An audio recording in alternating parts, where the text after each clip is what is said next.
A Drop of Blood by Paul Showers, illustrated by Edward Miller. A drop of blood. Oh, there's blood in your arms and your legs. There's blood in your fingers and your toes. And once in a while, when a game gets too rough, you'll find that there's blood in your nose. There is blood everywhere inside your body. When you cut yourself, you make a hole in your skin. Blood leaks out through the hole. If the cut is small, it soon stops bleeding. You don't have to cut yourself or bump yourself to find out where the blood is. You can see where it is. You can look at your blood with a flashlight.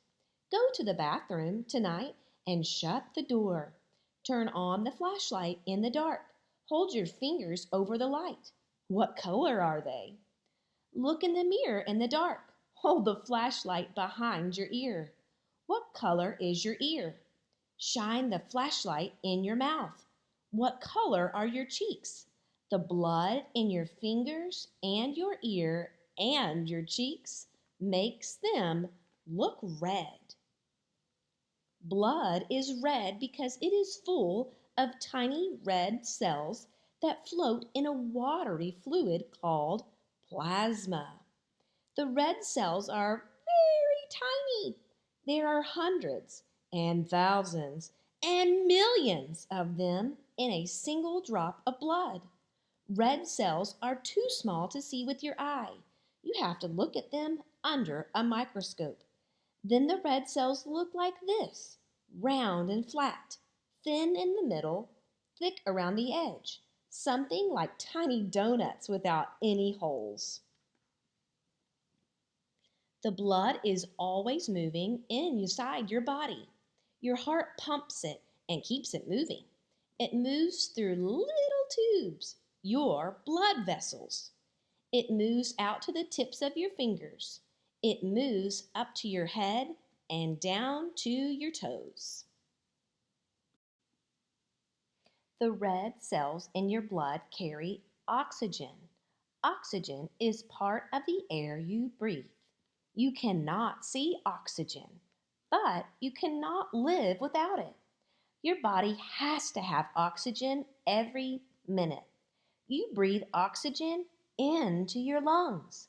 The red cells in your blood take the oxygen from your lungs.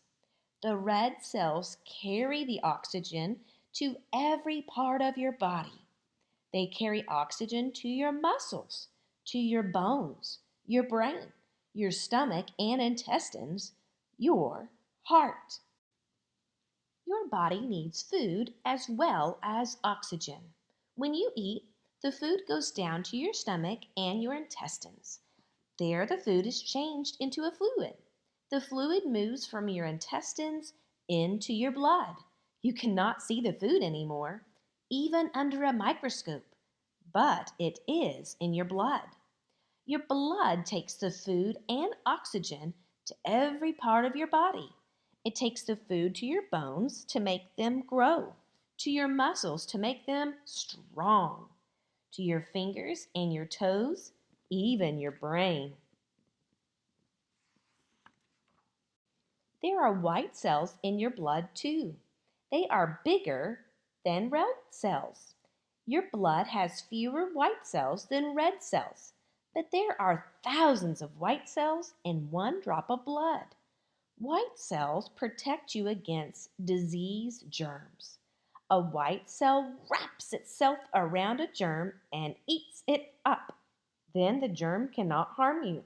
Some things in your blood are smaller than the white cells, even smaller than the red cells. They have no color. They are flat and round like little plates. They are called platelets. When you cut your skin, blood runs out. Platelets gather around the cut.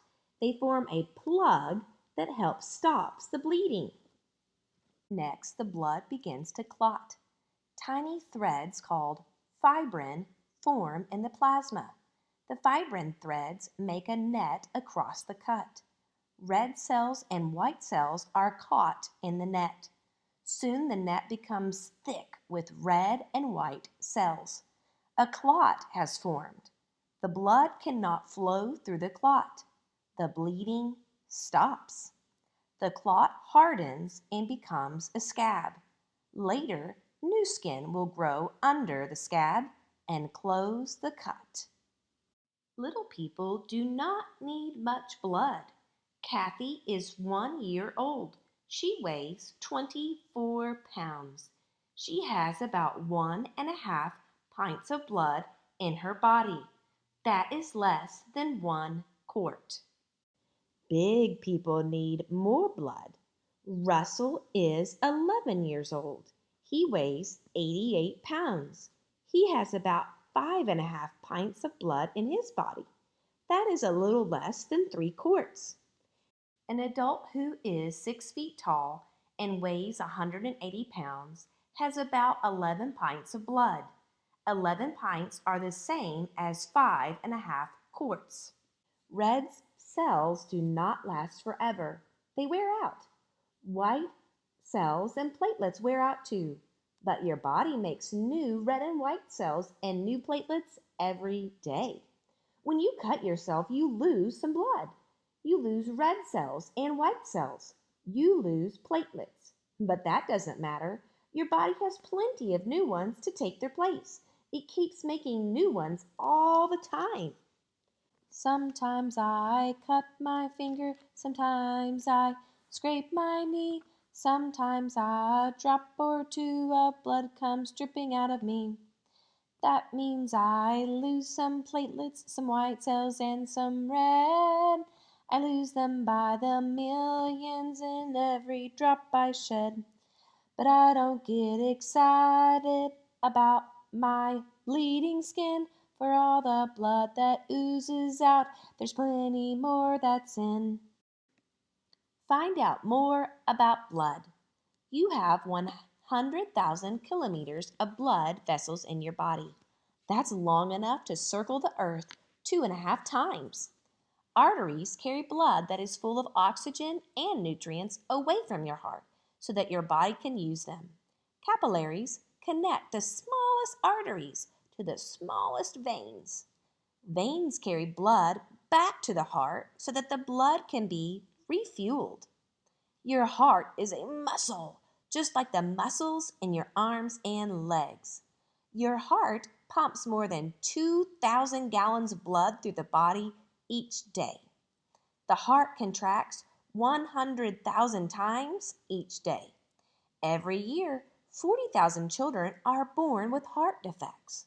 Luckily, most defects can be treated with surgery or medicine. Over 2,000 heart transplants are performed each year. When a person's heart stops working, doctors can remove the unhealthy heart and replace it with a healthy heart. How to make sure your heart stays healthy. Don't smoke. Eat a healthy diet. Candies, sugary soda, and salty foods can lead to heart disease when you're older. Fruits, vegetables, lean meats, and fish have the nutrients that can help you grow up to be a healthy adult.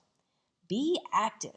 Running and jumping and walking outside or in the school gym will help your heart and body grow strong. Have checkups regularly. Your doctor can help you learn about how your heart works and what you can do to help it stay healthy.